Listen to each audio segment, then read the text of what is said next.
Նախորդ ելույթից հետո մի քիչ դժվար կլինի կենտրոնանալը, բայց դեռ փորձենք։ Իրականում պրեզենտացիայում ծրագրում մի քիչ ուրիշ բան էր գրած, բայց ես սրա մասին եմ պատմելու, քրթական հիմնախնդիրները տեխնոլոգիաների արագ զարգացման ժամանակաշրջանում, թե ոնց անել, որ ճիշտ սովորել։ Իրականում կյանքում ես երկու բան եմ սիրում, առաջինը սովորել, երկրորդը սովորացնել։ Չնայած կինս համարում է, որ ավելի շատ սիրում եմ սովորացնել, քան թե սովորել։ Հիմա այսօր կտեսնենք ոնց է։ Այս նկարը եւ ինտերնետում շատ եք տեսել, որ մարդկությունը գնալով զոմբիանում է, երեք զոմբիանալու մասին լավ զեկույց կար։ Ու այս զարգացման ընթացքում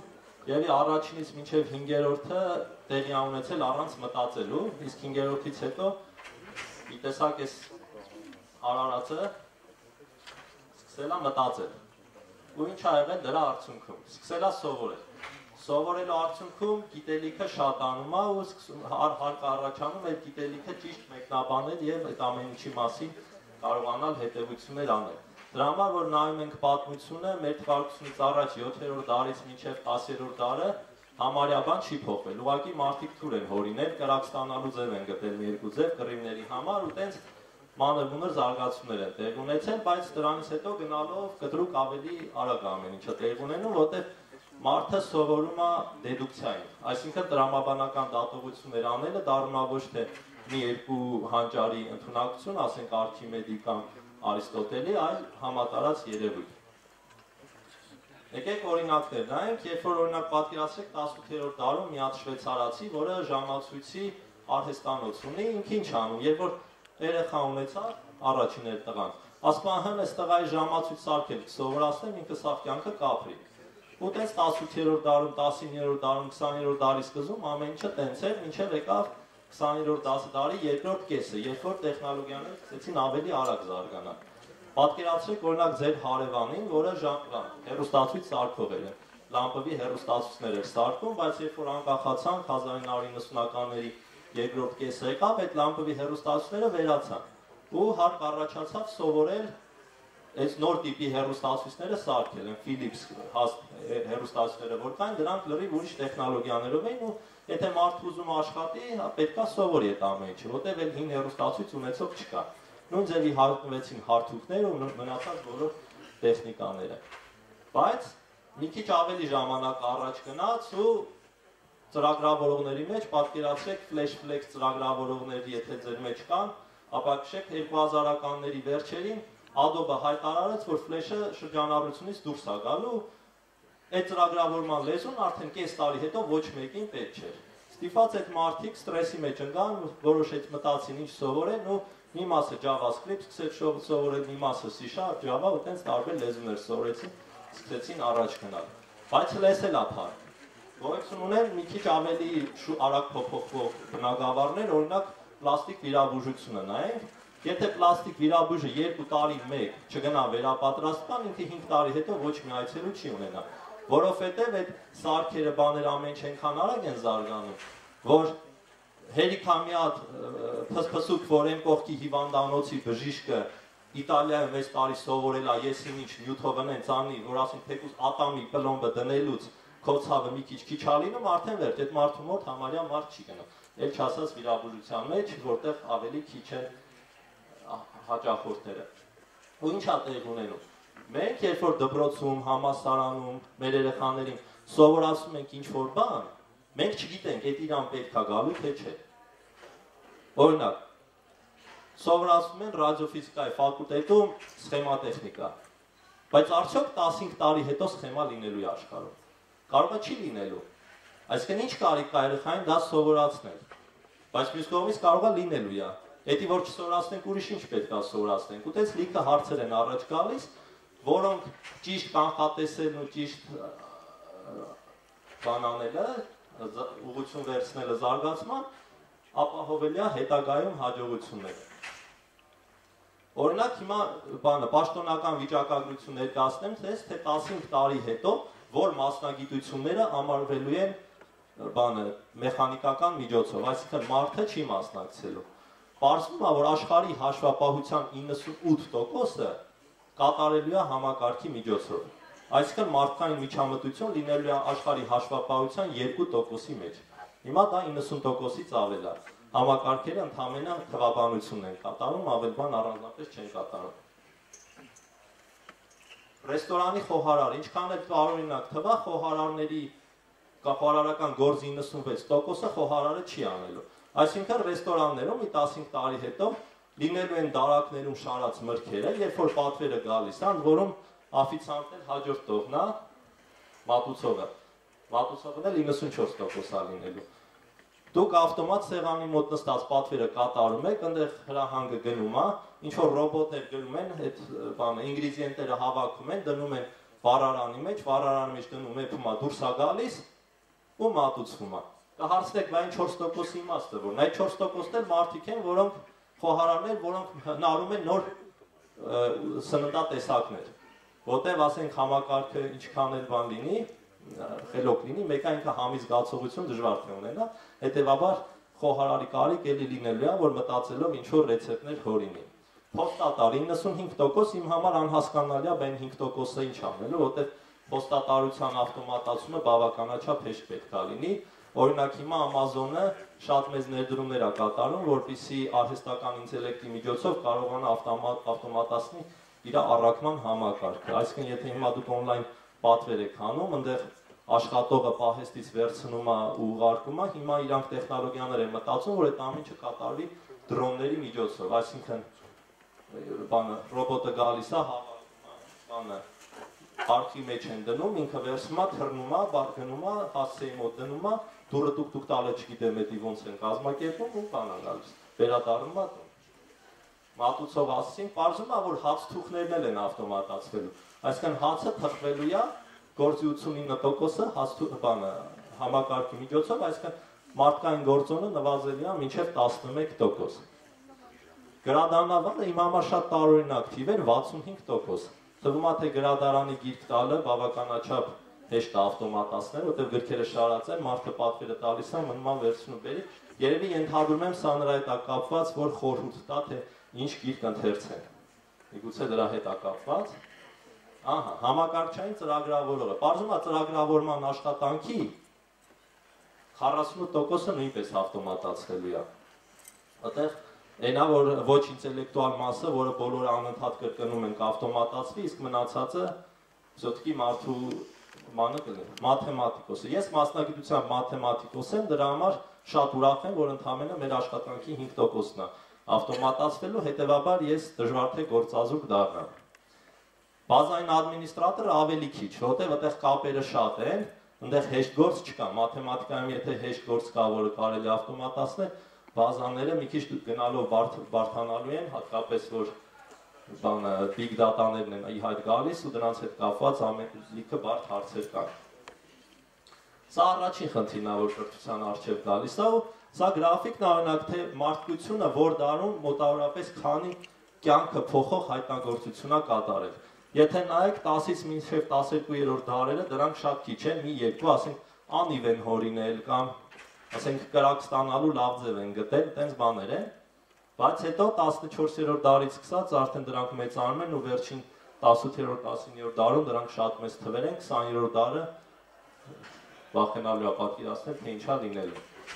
Սրանք թե ցուցակա թե ինչա որ մասնագիտություններում արհեստական ինտելեկտը ներդրվելու մոտական 5 տարվա մեջ։ Ամբողջ արհեստական ինտելեկտի ներդրումների 37%-ը կատարվելու է բժշկության մեջ, փոխադրումները ավտոմատացվելու են 21%-ով, արտադրությունը 11%, մեդիան եւ ժամանցը 9%, մանրածախ առևտուրը 7%, գյուղատնտեսությունը 6%, կրթությունը 5% եւ էներգետիկան 4%։ Էներգետիկան 4%-ա, որովհետեւ ենթադրվում է, որ թույլ չեն տա, որ դա ավտոմատացվի, մեծ կամպանիաները չեն ուզում, որպեսզի մարդկային գործոնը տեղից վերանա, որովհետեւ դա աշխատատեղի խնդիր է։ Իսկ կրթությունը դե ավտոմատացնելը բավականաչափ բարդ է։ Սա օրինակ on-line հոգեբան է, վեբ կամերա, ամեն ինչ պատրաստած է, կանգնում ես, զրուցում ես, ինքը քո հասկանում է քո տրամադրությունը, կամ դեպրեսիան ախտորոշում է եւ քեզ բան անում, որ ինտերնետում անգես սկրինշոթ է YouTube-ի վիդեոից, կարող եք բան գալ ու նայել թե ինքը ոնց է աշխատում, նաեւ բացատրում է թե ոնց դա հասկանալ։ Հիմա երկրորդ խնդրի մասին, երբ որ մասնագիտացումները նեղանում են, երբ որ նայում ենք 16-րդ, 17-րդ դարի գիտնականներին, դրանք ամեն ինչ անում էին։ Նյուտոնը հայտնի է իր խնձորով, բայց ասենք Նյուտոնը հանճարեղ մաթեմատիկոս էր, ֆիզիկայի հիմնական օրենքները դասական ինքը բացահայտել է եւ շատ մեծ ներդրումներ ունի դիֆերենցիալ եւ ինտեգրալ հաշվի կայացման հարցում։ Էյնշտեյնը արդեն ոչ պակաս հանճարեղ էր, բայց ընդհանրապես ֆիզիկոս էր, ինքը մաթեմատիկայի ոլորտում միայն տեխնիկական դժվարություններ է հաղթահարել, որպեսզի դրանք բացատրի։ Իսկ օրինակ հիմիկվա մասնագետների մեծ մասը ինչ որ օրինակ ծրագրավորողների մասին, ինչ որ ֆրեյմվորքով ծրագրավորում են անում հիմնական մասը ու դա շատ վտանգավոր է իրանց համար։ Սա երկրորդ խնդիրը, կրթությունը դառնում է նեղ մասնագիտական, քանի որ ինֆորմացիան շատ է եւ այդ ամեն ինչը պետք է կարողանալ մարսել։ Բայց միաժամանակ մասնագետներին կապելը իրար դժվարանում է, որովհետեւ ամեն մասնագետ իր նեղ մասնագիտական ոլորտից է գլուխ անում ու կողքինին չի հասկանում։ Օրինակ ծրագրավորման մեջ, եթե back-end ու front-end ծրագրավորողները իրար էլի ինչ-որ ձև կարող է հասկանում են հլը, բայց front-end ծրագրավորողը չի հասկանա բազաների մասնագետի տրամաբանությունը, որ ասում է, «Էսի չեմ կարող, չի հասկանում, ինչի չի կարող անել, որտեղ իրանց թվում է պարզ բանը»։ Օրինակ, հիմա հաշվապահություն են սովորում, բայց չգիտեն ինչա ինֆլյացիան, այսինքն լիքը բաներ չեն կարողանում հասկանալ եւ կանխատեսել, ուղղակի թվավորություն են անում։ Աստղագետը քվանտային մեխանիկա չգիտի, չնայած թվում է երկուսն էլ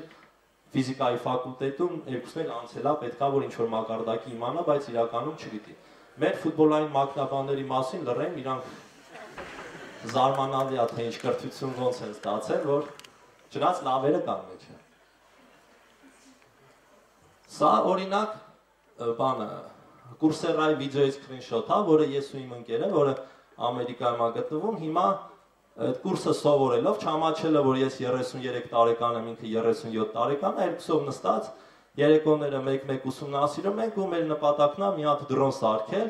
ընդ որում ոչ թե իր ծրագիրը վերցնել ինտերնետից քաշել տեղադրել, այլ լրիվ զրոյից պատրաստում ենք, մենք ուզում ենք այդ ամբողջ աշխատանքային process-ը, որ մարդկությունը 20 տարվա մեջ իրան զարգացրել է, հասկանալ։ Ինչքան զարմանալի է, որ Coursera-ում անվճար վիդեո կա, որտեղ այս ամեն ինչը բացատրում է։ Ուրիշ բան, որ սա հասկանալու համար մի մասնագիտական ոլորտը բավարար չի։ Եթե գիտես միայն ֆիզիկա, գլուխ չես հանի, եթե գիտես միայն մաթեմատիկա, էլի գլուխ չես հանի։ Միայն ծրագրավորում էլի չես հասկանում։ Պետք է 3-ից էլ գաղափար ունենաս, որպեսզի կարողանաս առաջ գնալ։ Ու նման մասնագետները միակ անփոխարինելի մարդիկ են լինելու մոտակա 30 տարվա կտրվածքով։ Երրորդը տարբերությունը ուժեղի եւ թույլի միջև։ Երբ ես պետական համալսարանում 2005 թվականից դասավանդում եմ,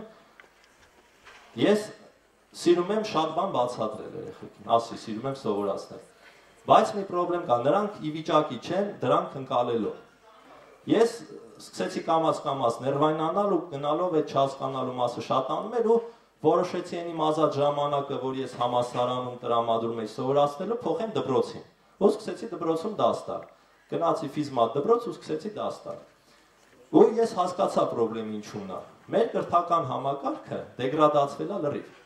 որովհետև մենք ֆինանսական ռեսուրսներ ունեցանք, որպեսզի 10-ամյա կրթությունը սարքենք 12-ամյա, բայց չունեցանք ռեսուրսներ, որպեսզի մասնագետ պատրաստենք, որը 11-12-րդ դասարանի ֆունկցիան կատարի։ Մինչև 10-րդը էլի, որ սովետից եկած այդ մասնագետները նույն ֆունկցիան կատարում են։ Բայց 11-րդ եւ 12-րդ դասարանի աշակերտները այս կրթական համակարգի մասն է, որ այդ երեխեքին սովորեն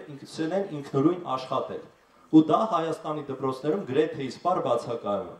որովհետև 11-րդ դասարանում արդեն ծրագիրը թեթևացավ, դե մյուս տարի ընդունվելու ենք համալսարան, Փարքասու ամեն առարկայից գոյություն ունի 200 էջանոց շտեմարան, որը լրիվ լուծես կընդունվես,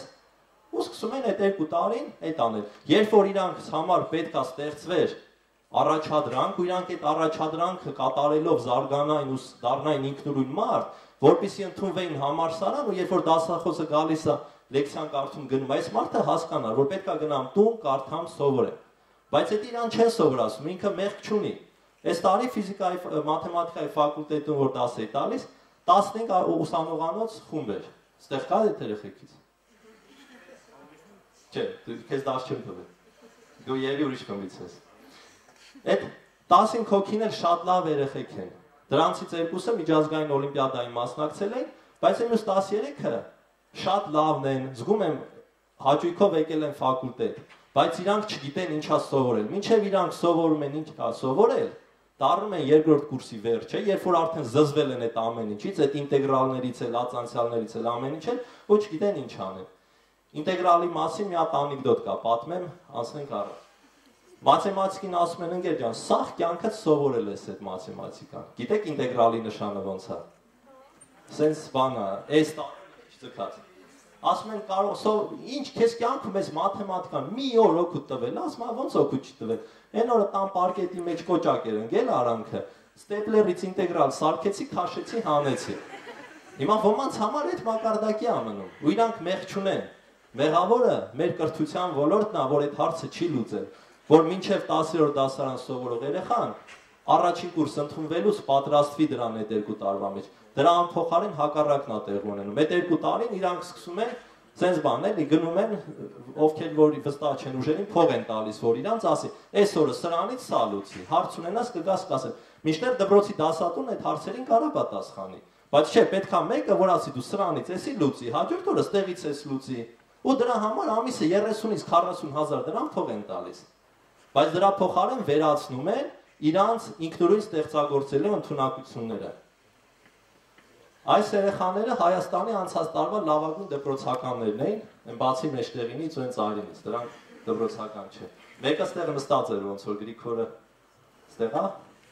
հենա Գրիգորը։ Էսի բանը Թայլանդում է նկարը կատարած մաթեմատիկայի միջազգային օլիմպիադան է, այս 6 երեխեքից այս 3-ը ավարտեցին համալսարանը, օլիմպիադայի պատմության մեջ առաջին անգամ բոլորը մեդալ էին շահել։ Եկան, ասում էի կիրառական մի գնացեք, երեխեք չեք սովորի, չլսեցին, գնացին կիրառական։ Ձեր կարծիքով իրանց ես ամենաշատը որտեղ եմ տեսնում։ Ֆակուլտետի ներսում թե դրսում։ Դրսում ճիշտ է, կամ սեմուշկա կչրթեն, կամ պուլպուլակի կողքը խոսելուց կլինեն։ Գրիգորը դաժե դասի էլ չի գնում, էլի, որ այդ երկուսից մեկն անի։ Որտեվ իրանք այնտեղ սովորելու բան չունեն։ Հա? Դե ես իրականում մի քիչ փոշմանել եմ, որ իրանց սովորացրել եմ այդքան բան, որտեվ գնում են, տեսնում են իրանց սովորացնող չկա, հիմա մեթոդը փոխել եմ, արդեն այս 8-րդ դասարանցիներին, որ ավարտում եմ, դեպս մայկան իրանք են ինձ նվիրել, այս այդ 8-ի անն է, իրանց դասարանը։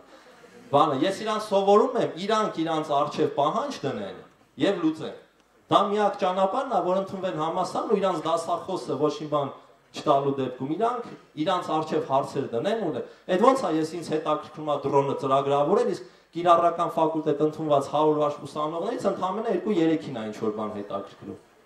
Ախր դասախոսը չպիտի սովորացնի, այդ երեխուն պետքա մեջը դասիրակվի։ Սրանք, քանի որ ժամանակը քիչ է, այս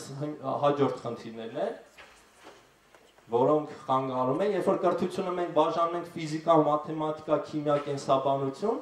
երեխու բախտը բերեց մաթեմատիկայի դասատուն լավ եղավ, մաթեմը կսովորի։ Բայց եթե ֆիզիկայինը վատ եղավ, ֆիզիկան չի սովորում, ինքը չի հասկանում, թե ինչի այդ մաթեմատիկայի վեկտորները անցավ, չէ՞ որ պետք չի գալիս, բայց այդ ամեն ինչը ֆիզիկայի համար էր սովորել։ Նույն ձևի քիմիայի դասատուն, մարդ կա որ քիմիայի դասատունին սիրել է դպրոցում։ Յա, հենց ինչ երջանիկ։ Որտե ֆիզմատ դպրոցում հրաշ դու ես։ Ֆիզմատ դպրոցում համարյա բոլորը չեն սիրում քիմիա առարկան։ Ու ամենագլխավորը, երեխեքին մենք սովորացրել ենք չձանձրանալ ու լավ ապրել։ Հետաքրքրություններ լիքը ցույց ենք տվել ու դրա պատճառով կրթություն այլևս հետաքրքիր չի։ Իրանք հեռախոսն են, ամեն ինչ ունեն ու իրանք ուզում են հենց հիմա լավ ապրեն։ Իրանց լավ ապրելն էլ փող աշխատելը չի։ Հայաթում խաղալը, բանը, հեռախոսը միշտ ունենալը, ինտերնետը լիքը լինի, փողը որ բանան են։ Խնդիր չունեն։ Բայց դրա համար պետք է կրթվել, որ հետագայում էլ հեշտ լինի։ Ու դա մեծ դիսոնանս առաջանում երեխեքի մեջ։ Եվ սա ասի եզրամփոփումը ինֆորմացիան շատ է ու հասանելի։ Մի 5 տարի հետո սարքեր կլինեն, որ ցանկացած հարցի պատասխան բարձրաձայն կասես, ինքը քեզ պատասխանը կտա։ Անգլերեն լեզվով արդեն համարյական, հայերենն էլ դե կամաց կլինի։ Այսինքն ինֆորմացիա ստանալ այդքան դժվար չի։ Դժվար է այդ ինֆորմացիային տիրապետելը, մարսելը։ Դրա համար պետքա տրամաբանություն սովորել։ Ու դրա համար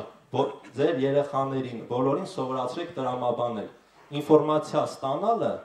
եւ տրամաբանելը։ Այդ երկուսը որ սովորեն, իրանք ցանկացած արգելքի լուծումը կգտնեն։ Իսկ տրամաբանություն սովորելը ցավոք սրտի, մաթեմատիկա սովորել չի։ որտեղ դպրոցական մաթեմատիկան ճիշտ է, պետքա տրամաբան ես սովորես, բայց այդ մաթեմատիկայով տրամաբանություն չես սովորի։ Մի խոսքով սա վատ է։ Գնացեք ձեր։ Շնորհակալություն։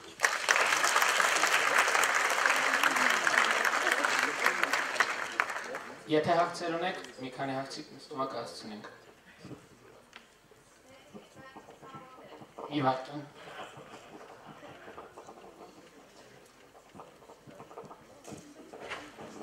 Շատ շնորհակալություն հետաքրքիր զեկույցի համար։ Ինձ հետաքրքիր էր ստատիստիկան որտեղից էիք դուք, որ սկզբից ներկայացնում եք, որ քանի տոկոսը կվեր մի սլայդ էլ հետ։ Այսա։ Շնորհակալություն։ npr.org էր ոնց որ։ Եթե չգտնեք ինձ Facebook-ով գրեք ուղարկեմ, հա, հղումը, տենց որտեղ եթե սայթն էլ գտնեք, կարող է չգտնեք, միջազգային բանը, ՄԱԿ-ի կազմակերպության հետազոտություններն են, էլի սրանք։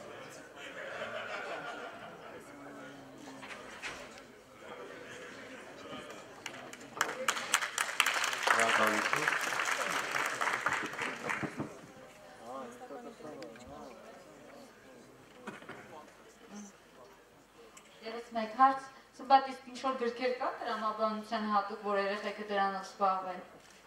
Այսինքն իրանք վերջնեն այդ գրքերը ու լուծեն խնդիրները, որ տրամաբանությունը զարգանա։ Դու պատասխանը գիտես ուզում ես ասել, թե ոնց։ Չէ, ես չգիտեմ, այսինքն նիմիտվա չգիտեմ,